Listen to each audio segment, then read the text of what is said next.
Почитувани, вчера Државниот завод за статистика ги објави официјалните податоци за трошоците на животот во Република Македонија.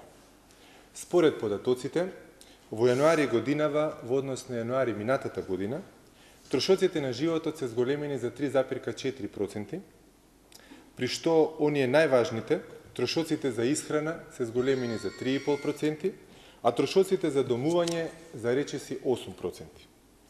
Уште повеќе, во јануари годинава, во споредба со декември, со претходниот месец, значи само за еден месец, трошоците на животот се зголемени за 1,2%. Во последните 2 години, ова е вториот најголем пораст на трошоците на живот, што се случил само за еден месец.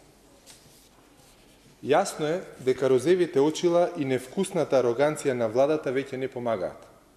Живеачката стана неиздржливо сурова, стравот и неизвестноста што ќе донесе утрешниот ден се огромни и граѓаните се во очај и паника.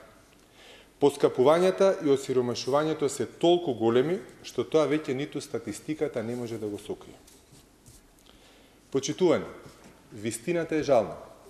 Во 6-та година од владење на премиерот Груевски и ВМРО ДПМН, граѓаните се доведени со грбот до зидот. Резултатот од експериментите на оваа неодговорна и авантуристичка влада се празни фрижидери и студени домови.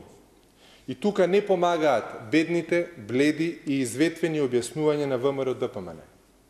Јасно е дека владата на ВМРО ДПМН со премиерот Груевски на чело ја изгуби битката со сиромаштијата.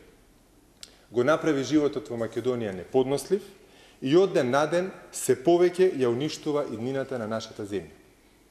Затоа не е изненадување што толку многу млади луѓе земаат странски пасоши и сакаат да се иселат од Македонија.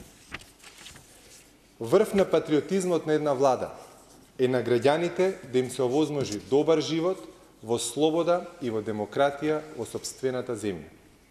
Но незнаењето и неспособноста на оваа влада за решавање на најголемите проблеми на граѓаните веќе станаа драматични.